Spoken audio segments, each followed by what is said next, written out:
The school of સાયન્સના video લેક્ચરમાં ફરી એકવાર આપ સૌ મિત્રોનું હાર્દિક સ્વાગત છે. આપણે સંખ્યા પદ્ધતિમાં જ આગળ ચાલ્યા જઈએ છીએ. ઓકે, ફરી હવે છેલ્લા 2 સ્વાધ્યાય બાકી છે, એમાં આપણે આગળ જોઈએ. હવે કંઈક આજ નવો મુદ્દો લઈને આવ્યો છું આપણી સામે. સંખ્યા રેખા ઉપર સંખ્યાને દર્શાવવી. ઓકે, વિપુલતા ક્રમવાળી પદ્ધતિ, વિપુલતા ક્રમિક પદ્ધતિ. હવે તમે ઘણીવાર રીતનું નામ હોય ને, એ નામને એકવાર જોઈ લો ને, એકવાર નામને વર્ણન પાકું કરી લો તો આખી રીત એમાં મોટે ભાગે આવી જતી હોય. આમાં જો શું કહે છે તો કે ભાઈ વિપુલ એટલે શું? તો કે વિપુલ એટલે કોઈ વસ્તુને મોટી કરવી. આપણે એવું નહીં કહેતા કે ભાઈ એની છે શાખા બહુ વિપુલ છે, બહુ વધારે પ્રતિષ્ઠિત છે. ઓકે, એટલા માટે વિપુલતા ક્રમિક એટલે કોઈ સંખ્યા છે એ વિપુલતા ક્રમિક પદ્ધતિથી આપણે દેખાડવી. એનો અર્થ એ થયો કે બે સંખ્યા વચ્ચે જે કઈ ઘણી બધી સંખ્યા રહેલી છે એ સંખ્યાને આપણે દેખાડતી જવાની, એની વચ્ચે આમ કઈ તો ઝૂમ કરતી જવાની, સંખ્યાને મોટી બનાવતી જવાની છે. કઈ રીતે કરવું? તો કે ધારો કે એક આપણી પાસે સંખ્યા રેખા છે, એમાં બે ખાલી સંખ્યા રેખામાં હું આ બે મુદ્દા લખું, બે પદ 1 અને 2.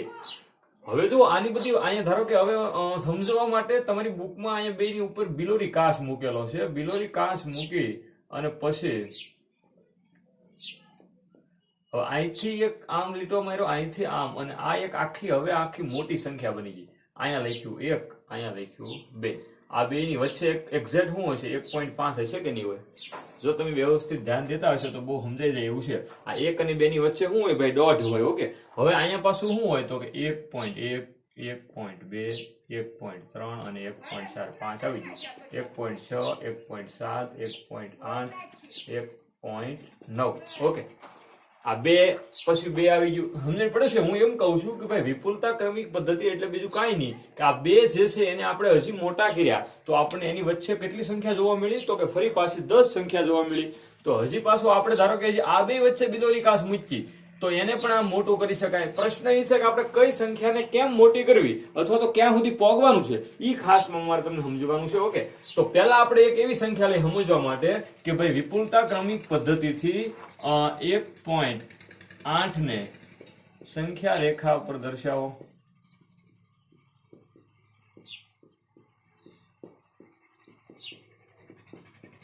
ઓકે, હવે 1.8 ને સંખ્યા રેખા ઉપર દર્શાવવા જ આવી છે. તો જુઓ તમે આ 1 અને પહેલા તો આ 1.8 આમ આપણને ખબર પડી જાય કે આ સંખ્યા 1 કરતા મોટી છે. મિત્રો હું 1 લખું અથવા તો 1.0001 લખું, આમાં મોટું કોણ થયું? તો કે જયારે પોઈન્ટ પછી કાંઈક થોડુંક લઘુરીક ભાગ એમાં વધારે છે. એમાં તો કે એક પોઈન્ટ પછીમાં તો દેખીતી વાત છે આ 1 કરતા આ ભાગ કેવો છે? મોટો છે. એટલે આ ભાગ છે 1 ની અને 2 કરતા નાનો. જો 2 એટલે કેટલા? તો કે આ એક્ઝેક્ટ આંકડો છે અને પછી કઈક છે તો આપણે એવું કહી શકાય આ સંખ્યા પૂર્ણાંકમાં 1 અને 2 ની વચ્ચે આવશે. ઓકે, એવું કઈ રીતે કહી શકાય?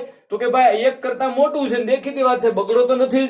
તો પૂર્ણાંકમાં વાત કરવી હોય તો આપણે કહી શકાય 1 ની 2 ની વચ્ચે છે. આપણે ઘણીવાર એવું અંદાજે વાત કરતા હોય કે ભાઈ આપણી સ્કૂલમાં ધારો કે કેટલી સંખ્યા છે? તો કે ભાઈ 1400 થી 1500 ની વચ્ચે છે. તો હોય કદાચ 1350, 1300, XYZ, પણ આપણે એવું કહીએ કે ભાઈ 1300 કરતા વધારે છે અને 1400 કે 1500 કરતા ઓછી છે, તો એમ કઈ એની વચ્ચે સંખ્યા હશે. ઓકે, તો આમાં આપણે એવું પૂર્ણાંક સંખ્યામાં બહુ નાની સંખ્યા વિશે વાત કરીએ તો આ 1 અને 2, આ 1 અને 2 ની વચ્ચે આ 1.001 આવતું હશે. એમ અહીંયા આપણે એવું જોઈ શકાય પહેલો આંકડો જે છે પૂર્ણાંક એમથી પછી કંઈક પોઈન્ટ આપે છે તો એ મેન આંકડા કરતા ઈ મેન આંકડો પહેલો આ અને મેન આંકડો આનું બદલાવો પૂર્ણાંકમાં એટલે 2 આવે તો 1 ની 2 ની વચ્ચે 1.8 આવતી હશે. ઓકે, તો હવે આને સંખ્યા રેખા પર દર્શાવવું તો પહેલા તમારે એક સરસ મજાની સંખ્યા રેખા દોરવાની. એમાં બે જ ક્રમ લખવાના. હવે લખવા ક્યાં ક્યાં અંક એ પ્રશ્ન થાય તમને. ઓકે, તો એમાં આ પ્રશ્ન લખવાનો, પહેલો અહીંયા 1 લખવાનું છે અને પહેલા 2 લખવાનું છે. આમ તો 1 2 ની આપણે ધારો કે જરૂર નથી ઋણમાં, એટલે 0 ની શરૂ કરીએ. 1 લખી, અહીંયા 2 લખી, અહીંયા 3 લખી અને અહીંયા 3. સંખ્યા રેખા જેવું લાગે એવું કંઈક સ્ટાર્ટિંગમાં લખી, એક સંખ્યા રેખા દોરી. હવે મારે આ 1 અને 2 ની વચ્ચે બિલોરી કાશ મૂકવો છે એટલે આને આ સંખ્યા સીધી મોટી થશે. અહીંયા મારે એકડો લખી દેવાનો છે અને અહીંયા હું લખી દેવાનું છે પકડો. ઓકે, હવે આની એક્ઝેક્ટ મિડલમાં જ્યારે તમે કોઈ બીજી સંખ્યા રેખા બે વચ્ચે બીજી 10 સંખ્યા બનાવો ત્યારે પહેલા તમારે એક્ઝેક્ટ વચ્ચેની સંખ્યા જોતા મેળવવાની છે. તો વચ્ચે લખવાનું છે 1.5. કેમ કે સીધી વાત 1 ની 2 ની મિડલ બિંદુ, મધ્ય બિંદુ શું થાય? બેનો સરવાળો ભાગ્યા 2 એમ કરો અને અથવા તો આનથી 3 ના અડધા એટલે 1.5 એ મધ્ય બિંદુ પ્રમેયના આધારે કહેવાય. ઓકે, પણ આપણે એવું કરીએ કે આની વડે જે આ છે એની કરતા 0.5 એમાં મૂકી દઈએ એટલે એની મિડલ પોઈન્ટ મળશે. તો હવે આની વચ્ચે સંખ્યા હશે ને, અહીંયા 1.1 હશે, 1.2, 1.3 અને આ 1.4 અને આ 1.5, પછી 1.6, 1.7, 1.8, 1.9 અને 2. તો આ 1.8 જે સંખ્યા છે એ તમે સંખ્યા રેખા ઉપર દર્શાવી દીધી. લ્યો ઓકે, ખ્યાલ આવી ગયો. આ ખાલી કેટલી વાત કરી આપણે, નાનકડી વાત કરી, પોઈન્ટ પછી એક આંકડાની વાત કરી. હવે તમને એવું કે ભાઈ 1.8 નહીં પણ આવું કઈક કેજો, ધારો કે 3.82. તો આપણે હવે એક સ્ટેપ આનાથી આગળ જઈએ. ઓકે, પહેલા તો આપણને એ ખબર પડવી જોઈએ આ 3.82 કોની વચ્ચે આવશે, તો કે 3 કરતા થોડુંક મોટું છે. પોઈન્ટ પછી મિત્રો કાંઈ પણ લખેલું છે તો એનો અર્થ સીધો એ થાય કે એ સંખ્યા આ મેન આંકડા કરતા વધારે છે. ઓકે, તો આ સંખ્યા ક્યાં આવશે દેખીતી રીતે, કોની વચ્ચે, તો કે 3 અને 4 ની વચ્ચે આવશે. તો પહેલા એક સરસ મજાની સંખ્યા રેખા દોરવાની છે. 0 ઋણનું કામ નથી પણ આ 3 અને 4 ખાસ આવવા જોઈએ. 1 2 3 4 અને 5. ઓકે, હવે અહીંયા પહેલા તો આપણને ખબર પડવી જોઈએ આપણે પહેલો બિલો વિકાસ ક્યાં મૂકવો જોઈએ, તો કે આ સંખ્યા 3 કરતા મોટી છે. 3.82 છે ને, તો એ 3 કરતા મોટી થશે. તો હવે આ 3 અને 4 ને આપણે વધારે ઝૂમ કરી એને વિપુલતા ક્રમિક થી જોઈએ તો અહીંથી એક આ રીતે આમ 2 લીટા કરી અને પાછું ફરી આને સમાંતર એક બીજી સંખ્યા રેખા દોરવાની. તો અહીંયા કયો અંક આવી ગયો 3 અને અહીંયા કયો અંક આવી ગયો 4. આપણે કામ શું કરવાનું છે આમાં, તો કે બબે સંખ્યા વચ્ચે જે બીજી ઘણી બધી સંખ્યા રહેલી છે એને જોતી જવાની છે. ઓકે, હાલો, તો અહીંયા આની એક્ઝેક્ટ વચ્ચે શું હશે 3.5. હવે અહીંયા શું લખી શકાય 3.1 3.2 3.3 અને 3.4. 5 તો વચ્ચે આવી ગયું. એની પછી આવશે 3.6 3.7 3.8 અને 3.9. હવે તમે જુઓ અહીંયા એક પોઈન્ટ પતે એટલે હવે તમે અહીંયા એમ જોઈશો કેમ અહીંયા ખબર પડી ગયા આપણને 3 પછી કાંઈક હતું તો એ 3 ની 4 ની વચ્ચે. એમ અહીંયા હવે જો 3.8 પછી કાંઈક છે, પાછું છે, પતતું નથી. જો પૂરું થઈ જાય તો આપણી સંખ્યા પતી ગઈ. 3.8 કહી તો કેમ આપણે એક કીધું 1.8, તો આ 1.8 એ પૂરું કરી દીધું આપણે. પણ આમાં પાછું હજી કાંઈક આવે છે 3.8 પછી પણ એક અંક છે.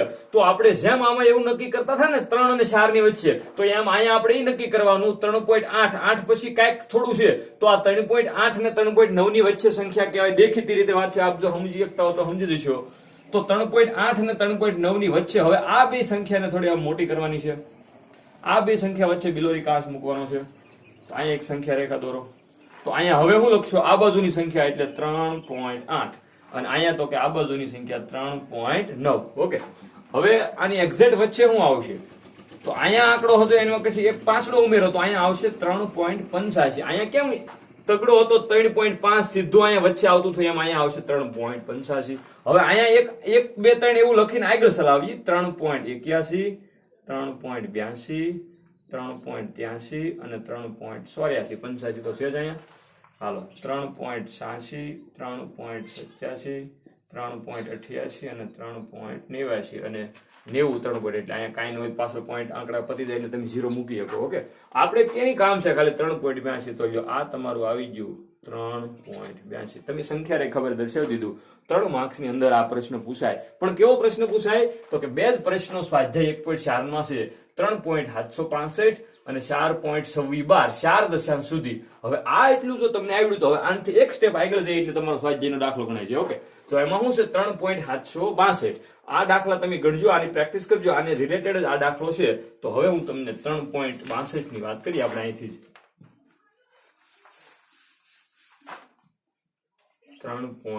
765 છે. ઓકે, આપ જોઈ શકતા છો રકમ 3.765. 1.4 સ્વાધ્યાય ખોલશો, બે જ દાખલા એમાં પહેલો 3.765 એની લઈ વાત. પહેલા તો આપણે શું કામ કરવાનું છે, તો કે આ 3 પછી કઈક પોઈન્ટ છે તો મેન આંકડો 3 અને એ પછી ગમે એટલા પોઈન્ટ પછી આંકડા. તો આ આંકડો દેખીતી રીતે એવું કહેવાય કોની વચ્ચે આવશે ભાઈ 3 ની 4 ની સંખ્યા રેખા દોરેલી છે તો 3 ની 4 ની વચ્ચે આવશે એક્ઝેક્ટ. તો એક સંખ્યા રેખા બીજી નીચે દોરો. અહીંયા આંકડો લખો 3 અને અહીંયા આંકડો લખવાનો છે 4. એક્ઝેક્ટ આની વચ્ચે શું આવશે ભાઈ, તો કે પોઈન્ટ પછી 5. અહીંયા શું લખવાનું 3.1 3.2 3.3 અને 3.4. ઓકે, એની પછી આ સાઈડ આવી 5 પછી 3.6 3.7 3.8 અને 3.9 અને પછી 4 પૂરાય તો છે જ અહીંયા. હવે જુઓ ત્યાં છે 7 છે, અહીંયા એક પતી ગયું 3 ની 4 ની વચ્ચે સંખ્યા. હવે એની પછી એક ડિજિટ જમણી બાજુ ચલો તો અહીંયા 7. તો આ સંખ્યા ક્યાં હશે, આ 7 પછી કઈક છે તો 3.7 અને 8 ની વચ્ચે હશે ને, કેમ કે 7 હોત પૂરું તો આપણે હાથે પતાવી દે. પણ એની પછી પણ કઈક આંકડો લખેલો તો આ સંખ્યા એવું કહી શકાય કે 7 કરતા કઈક વધારે છે પણ 3.8 થી ઓછી છે. તો આપણે 3.7 અને 3.8 વચ્ચે પાછું ફરી એક વખત બિલોરી કાચ મૂકવાનો છે.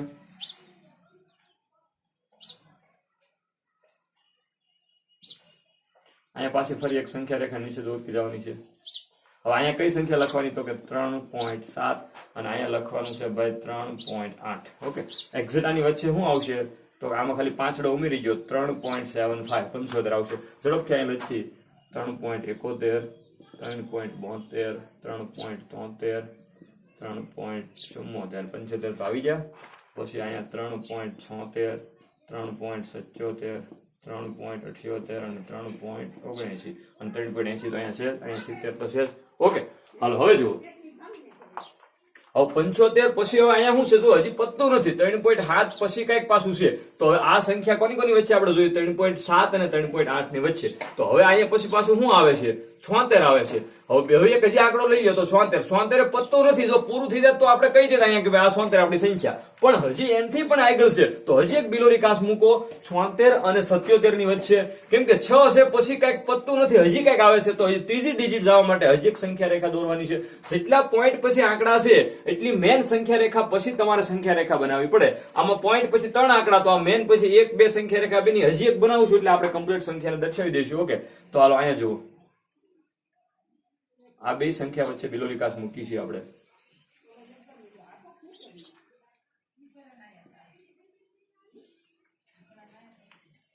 હાલો અહીંયા લખવાની આ બાજુની સંખ્યા એટલે 3.75 અને આ બાજુ આ સાઈડની સંખ્યા એટલે 73 આવશે. ઓકે, અહીંથી લીધું ને આપણે તો 3.73 અને અહીંયા આવશે 3.77. હાલો આની વચ્ચે એક્ઝેક્ટ સંખ્યા કઈ આવશે તો કે વચ્ચે આવશે અહીંયા એક પાંચડો એડ કરી ગયો તો 76 અને 5. હવે એક એક લખતા તો 76 પછી શું આવે તો કે 3.60 છે, 760 કહી શકાય. અને અહીંયા એક 0 પણ તમે મૂકી શકતા હો પોઈન્ટ પૈદા પછી. તો અહીંયા આવશે 761 3.762 3.763 અહીંયા 64 3.764 અને 65 તો છે. આપણે ક્યાં જવાનું છે 65 જવાનું, તો બીજું લખો નહીં તો હાલે. આ તમારી સંખ્યા રેખા કમ્પ્લીટ થઈ ગઈ 3.765. આ તમે બિંદુ દર્શાવી દીધો. 3 માર્ક્સ ની અંદર દાખલો પૂછાતો હોય એની પછીનો દાખલો ઝડપથી જોઈને આપણે સ્વાધ્યાય પૂરો કરીએ. એની પછીનો દાખલો આમાં એવું કઈક છે 4.26 ને 4 દશાંશ સુધી સંખ્યા રેખા પર દર્શાવો.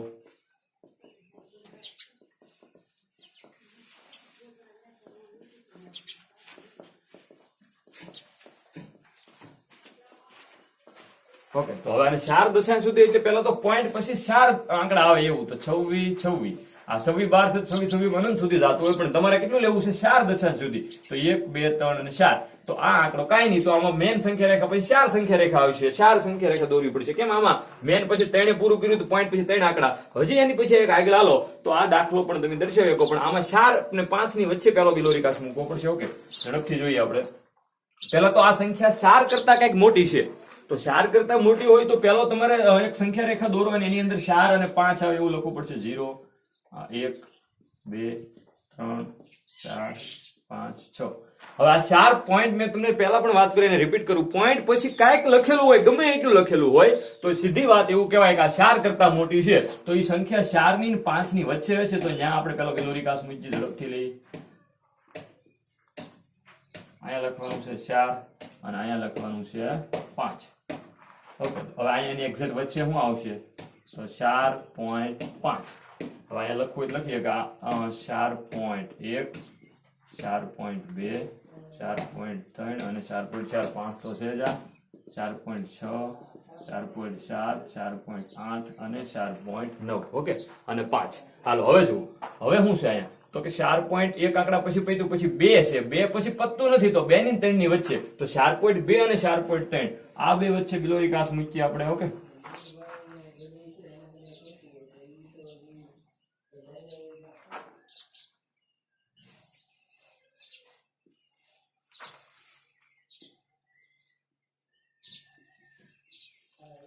હાલો આ બાજુ લખો 4.2 અને અહીંયા લખો 4.3.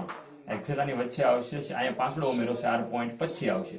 અહીંયા લખવું જ લખાય 4 પોઈન્ટ પછી આગળ 21 આ 22 એક એક લખું છું 23 આ 24 પછી અહીંયા 26 અહીંયા 4.27 અહીંયા 28 અહીંયા 4.29 અને આ 4.30 અહીંયા પોઈન્ટ આવ્યો પછી તમે 0 મૂકી શકતા હો. ઓકે, હજી તો પતતું નથી બે, હજી 26 પછી કઈક છે. તો 26 પછી એટલે અહીંયા 24 અહીંયા 25 હતા ને, આ પછી આ મેન આ મિડલ બિંદુ ઈ 25 અને અહીંયા છે ઈ 26, આ 27 લખેલું, તો આ બિંદુ છે ઈ 4.26 અને આ છે ઈ 4.27. તો હવે તમારે આ 25 અને 26 ની વચ્ચે બિલોરી કાચ મૂકવાનો છે.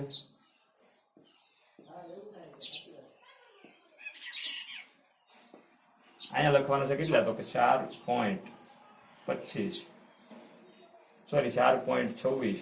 આ 26 પછી આગળ કાંઈક છે, તો તમારે બિલોરી કાચ ક્યાં મૂકવો પડશે મિત્રો? 26 અને 27 વચ્ચે. ઓકે, તો અહીંયા 26 અને અહીંયા 27, તો આ 26 અને 27 વચ્ચે બિલોરી કાચ મૂકવો પડશે. તો અહીંયા છે 4.26 અને અહીંયા છે 4.27. એક્ઝેક્ટ આની વચ્ચે શું આવશે? તો કે 4.26 એક પાંચડો ઉમેરી દો. હવે અહીંયા શું આવશે? તો અહીંયા એક 0, તમે અહીંયા એક 0 લખી શકો. ઓકે, હવે અહીંયા શું આવશે? તો કે 4.261, આ 262, 4.263 અને આ 4.264. ઓકે, 4.265 આવ્યું, આ 4.266, આ 277 ખાલી ટૂંકમાં લખું છું, આ 278 અને આ 279 અને 69 અને આ 70. ઓકે, 65 પછી 66, 77, 78, 19 અને 80. અરે 65 પછી 66, 67, 68, 69 અને 70. ઓકે, 80 ની પણ 70 આવશે, તમે જોઈ શકો છો. ઓકે, હવે એની પછી જુઓ અહીંયા શું પીધું આપણે, કેટલે સુધી આવ્યા? તો કે કેટલી છે? 1, 2 ને 3 સુધી આવ્યા, એટલે 1, 2 ને 3 62, 262 એટલે 262 એટલે આ 61 એટલે આ કેટલા છે? 4.262. 62 પછી પણ કઈક છે, તો 62 અને આ 4.263, આ બે વચ્ચે મારે બિલોરી કાચ મૂકવો પડશે. ઓકે, થોડીક મોટી દોરાઈ એ માટે એક અહીંથી લઈએ છીએ અને એક આને આપણે આમ જવા દઈએ છીએ. છેલ્લી સંખ્યા રેખા છે મિત્રો આ.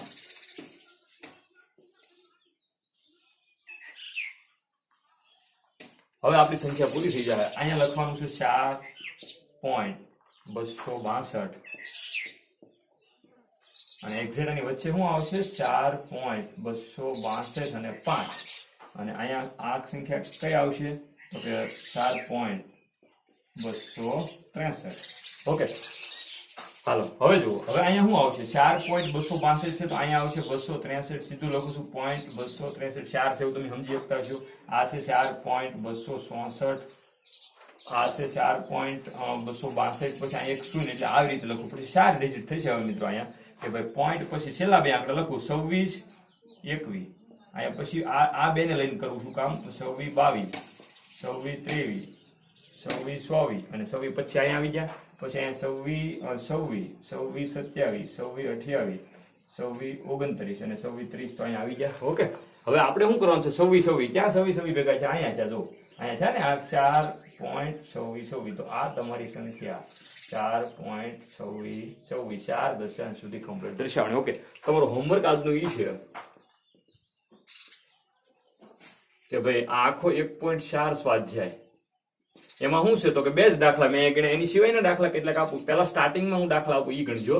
1.7 ને સંખ્યા રેખા ઉપર 1.78 ને પછી 3. બસ આ 765 અને ચોથો દાખલો એટલે 4.26 અથવા તો 4 દશાંશ સુધી. તો આ તમારો હોમવર્ક, ખાસ પ્રેક્ટિસ કરજો. આ 3 માર્ક્સમાં દાખલા પૂછાય છે પરીક્ષામાં. વિપુલતા ક્રમિક પદ્ધતિ કાંઈ નથી, એક સ્ટેપ આગળ જોતું જવાનું છે અને તમારે સંખ્યા રેખા પર દર્શાવતું જવાનું. જો કઈ આમાં તકલીફ હોય તો ફરી તમે વિડીયો પોઝ કરી અને તમે સાથે દોરજો. પૂરું થાય પછી આપણે દાખલા ગણી અને હોમવર્કનું કામ કરવાનું છે. ઓકે.